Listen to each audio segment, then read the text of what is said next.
Welcome to the Blue Collar Wealth Club podcast. I am one of your hosts, Jerry Garcia. I'm Sheena White. Today we're going to talk about business financing, getting cash in your business, and what are the to-dos and the not to-dos in getting other people's money to help fund your business.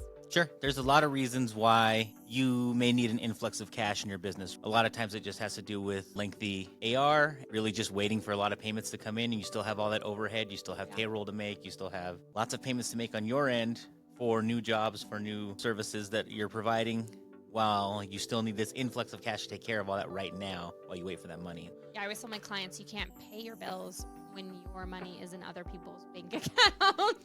Right. We always try to focus first getting your accounts receivable received, but sometimes it's out of your control and sometimes you can't help it. Or maybe you're wanting to do a big investment into like marketing or something like that that's going to take you to the next level, and you just need that cash. Sure, there's going to be a time when that comes into play, almost always. And sometimes, like you said, sometimes it's just like you want to make a big investment into, whether it's a piece of equipment or something that's going to allow you to maybe do another job, or maybe you've just gotten very busy. You do have to pay a lot of those costs out of pocket up front. You're having to front yourself all this money in order to get a lot of paydays on the back end. But there is that period in between when you need cash and you don't quite have it. And so we want to discuss some of the options, some of the things that exist out there that you're going to be offered, when they make sense, when they may not make sense, just things to be aware of when you're deciding how you're going to get this influx of cash. Yeah, my favorite type of cash is a line of credit from your own bank. Sure. That's to me, that's number one, because you only have to pay interest on it if you actually use it. So it's just basically sitting there like a savings account that if you use it, you have to pay interest on. That's like a giant credit card, right? Okay, a giant credit card is probably better. But the nice thing about it is if you get it set up when you don't need it, then you can have it there when you do. And it's funny because I have a client, he just got his, and his banker was like, why are you even applying for this? You super don't need it. He's like, yeah, that's the point. Right. I don't need it today. He's like, but I might later, and I want you to say yes and give it to me now when I don't need it, so that when I do and probably wouldn't say yes, then I have it available. Yeah, it's always better to have that in place before. I can think of an example. It's not business related, but I had a property. I was making a bunch of money. It was my primary residence. I had a lot of equity, and I was thinking, I should get a home equity line of credit just in case. Decided not to go through with it, and then about a year later, I decided to move, and I would have needed that line of credit to use for a down payment on a new house if I wanted to also keep this property. Yep. So instead, I ended up having to just sell that property and buy the new one. But had I planned for that a little better, I would have been able to own both properties and had a rental property on top of my primary residence. So that's why you should always just get it when you don't need it, so that it's there when you do. Because the funny thing about banks is if you actually need money, they won't give it to you. Right. Then they think that you're a bad lending risk. With you getting a line of credit through your own bank, or sometimes there's like programs, like here in Colorado, we have the Colorado Enterprise Fund, we have Energize Colorado. There's a lot of different programs that can get you, smaller lines of credit for smaller businesses that are, low documentation lending, and so you don't need to go through the whole kerfuffle. What's considered a smaller line of credit? So those are usually up to $50,000. I've seen up to $75,000. Most of the time you go for bigger ones. If it's not through your own bank, then it's also SBA lending, and then you have the SBA, and that's where we get into firstborn territory. Yeah, SBA asks for a lot of documentation. Well, the reason I ask is because a personal line of credit, a small personal line of credit may look more like $5,000. Oh, yeah. Where a small business line of credit looks more like $50,000 So- as a small business line of credit. That's like the teeny one. Yes, exactly. And that's important. That's an important distinction because a $50,000 line of credit, well, for a business, that is a kind of a smaller line of credit because it limits, there's a limit to what you can do with that money. But in the interim, it can do a lot. If you don't need it, you can use it here and there and utilize it and continue building your business credit. Now, you should probably have built up at least a decent amount in order to get that line of credit, but that's going to be useful in continuing to build that credit and make it strong. Yeah. If you want something bigger, then you get into the SBA funding. So say you want to buy a lot of equipment, or maybe you have a lot of equipment and you want to refinance it in order to have one payment instead of a big bulk payment. The only thing there, SBA, is that if you ever then want to sell any of that equipment, it becomes tricky because of the cross collateralization, because it's all like lumped together as one big thing. Sure. So if you want to sell off one piece, you have to jump through some fun. So yeah, I mean, just for a lot of, business owners, they see their equipment as very like interchangeable. Right. The bank does not. The bank does not, especially the SBA, does not see any of your stuff as interchangeable. But that can sometimes be nice, or if you want to do like a large expansion, Right. or if maybe you want to buy another business as a bolt-on, SBA are really good options for all of that. So yeah, that's another reason we wanted to bring this up. There's a lot of nuance within the financing world, and I think most business owners, especially trades business owners, are not necessarily as savvy to all of this and what it means. They just know, hey, look, we're going to give you this amount of money. You need it right now, and so here's the terms. You may not know that there are alternative options to how you receive this money or how you pay it back, and that is where people can get themselves into trouble. Well, I mean, like I get texts and phone calls and emails every single day with people trying to give me money.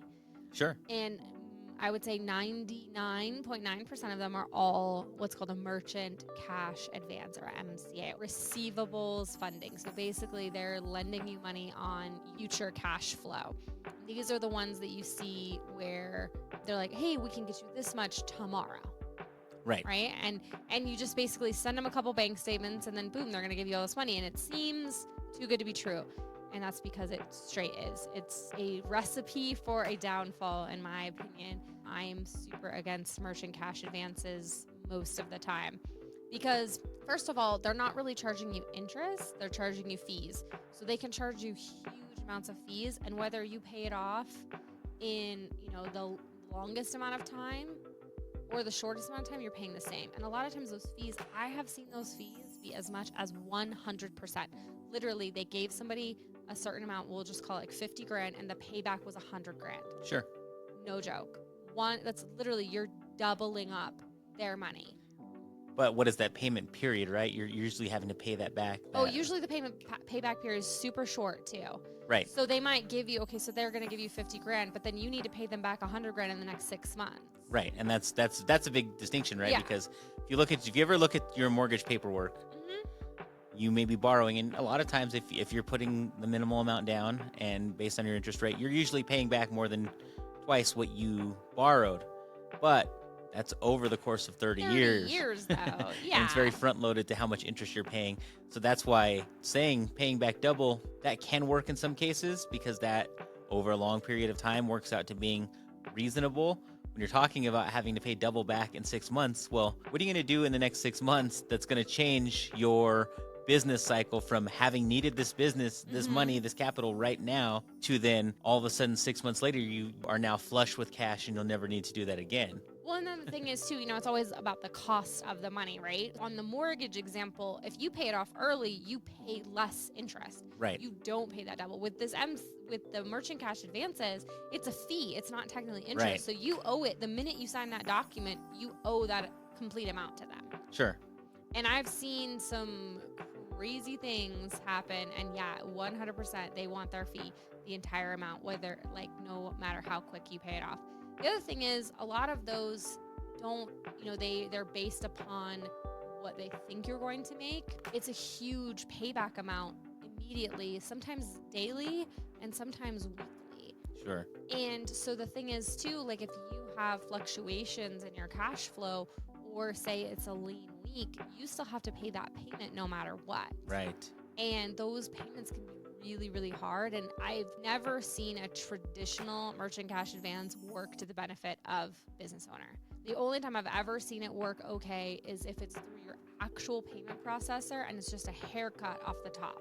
So for instance, say your credit card processor charged $1,000 and they'll give you $800 versus $1,000, and they take the $200. So they're just taking basically a payment off of every single transaction. They just take a percentage off of the transaction. Which that is, like you said, that's an instance where this can work, because now you're only making payments to them as you receive payments, right? Yeah. Instead of saying, okay, well, that's great, here's your money.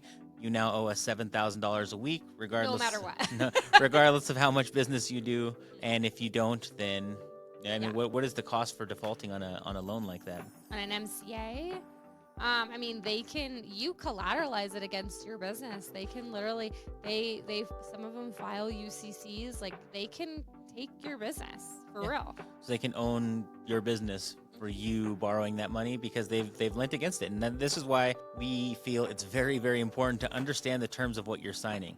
They're going to make everything seem great. They're going to say, hey, look, you can come in, we'll get you this money tomorrow. And that's the big selling point, Oh, right? yeah. You need It's this super money. quick. I don't know how I'm going to make payroll on Friday and it's Tuesday. And you get a call, hey, do you need any money? You're like, oh, actually, I do. How much, well, how much are you looking for? Oh, I really need, and you might just throw out a number. I need 100 grand. Okay, great. We can get you that by Friday. No problem.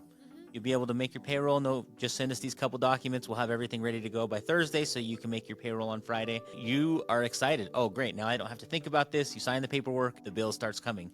Invoice, daily Well, or and monthly. and then you end up with another one and another one and another one. And literally, I had a client once, and unfortunately, when he hired me, he was already 4 merchant cash advances in. So I felt like I had been plucked on the Titanic 2 hours after it hit the iceberg. Right. And it's like, make sure this doesn't sink.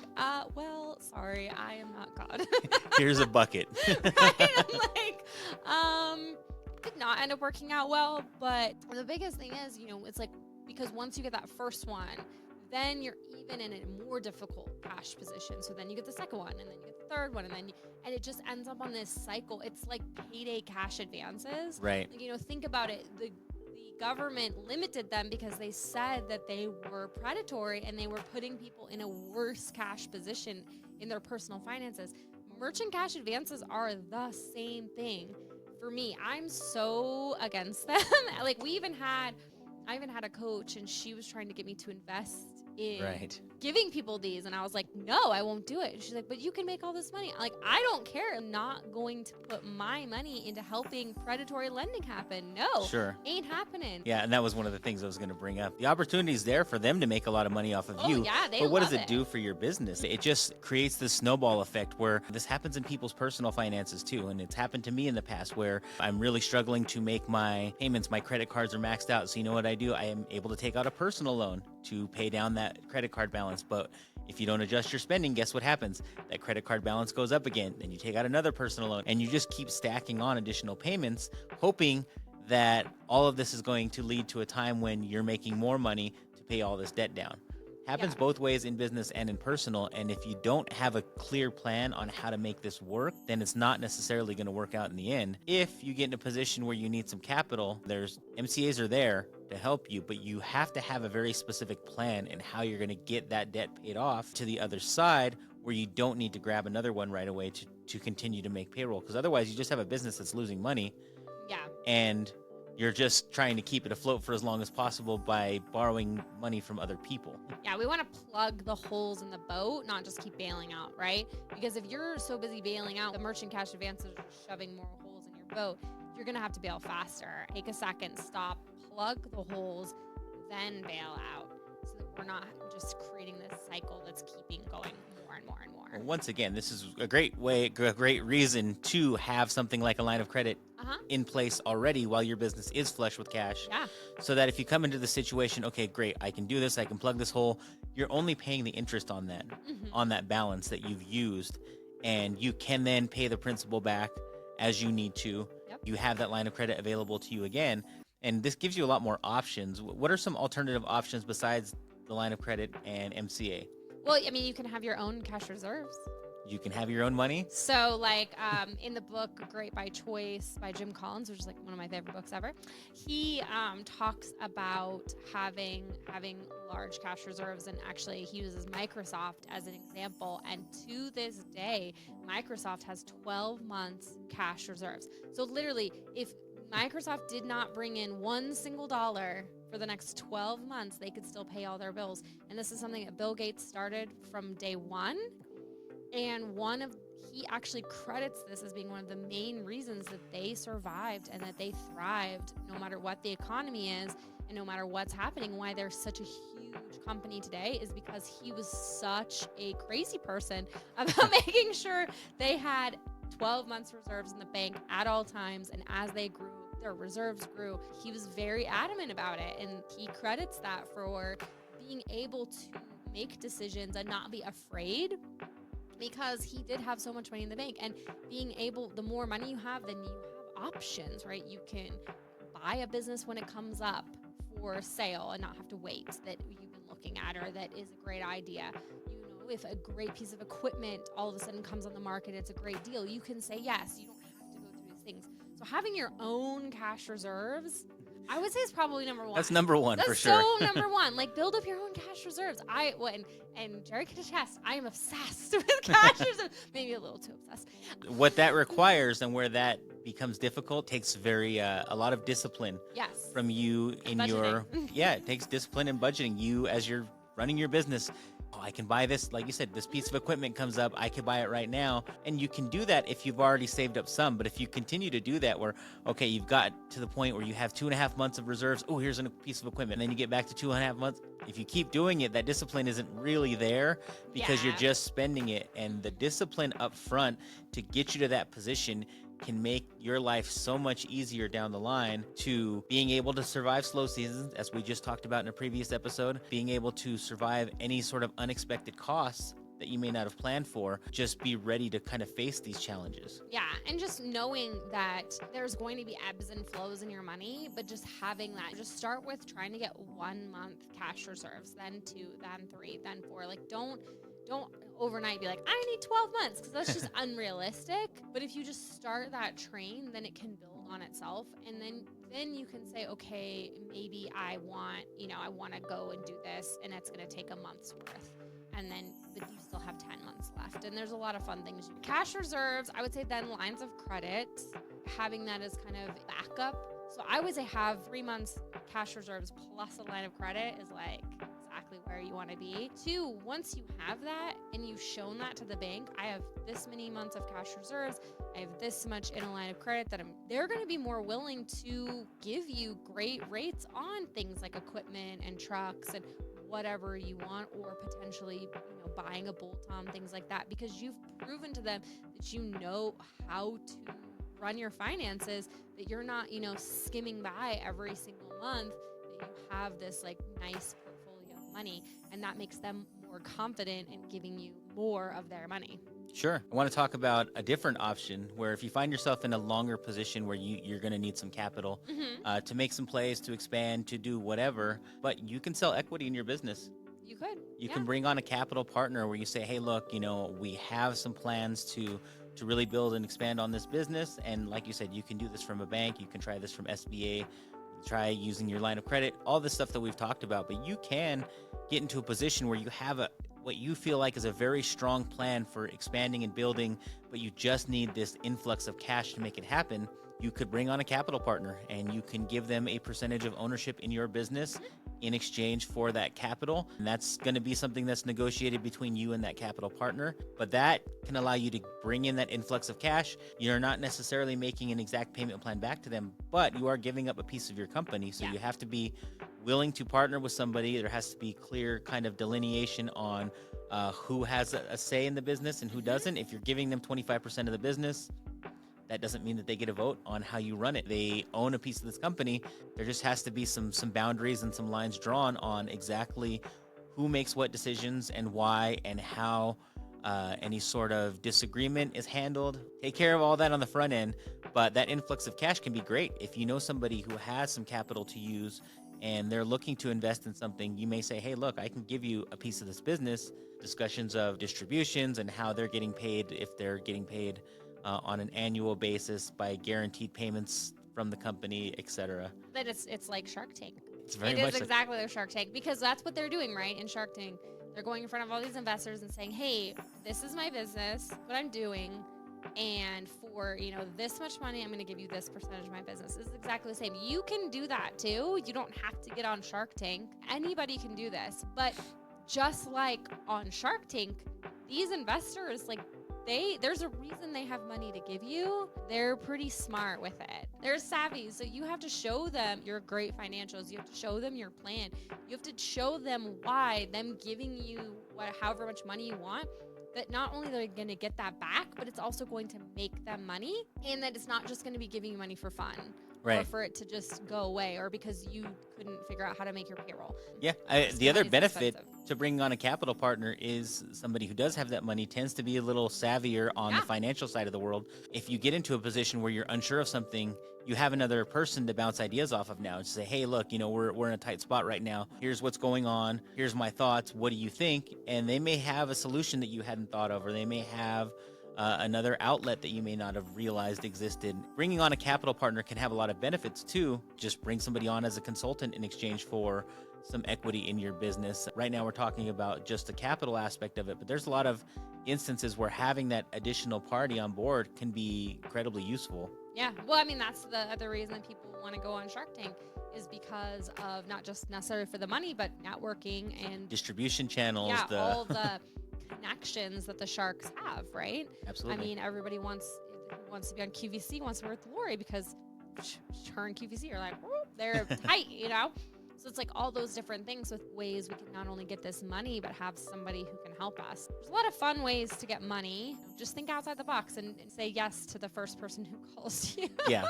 Have somebody look over these terms with you, Yeah. especially if you're looking at the MCA route. Like you said, there are options that exist that can make it work, especially if they're just taking a percentage of each one of your sales until they're made whole.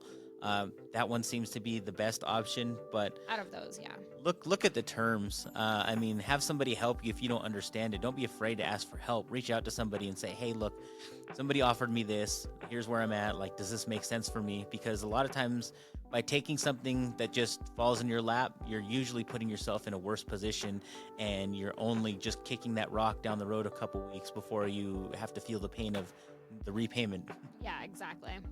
So, well, I think that's about all we have on this topic. I'm sure Yep. we could talk about this a lot more, but I think we'll cut it there for now. So, thanks for listening to this episode. Yeah, and we'll see you next time on the Blue Collar Wealth Club.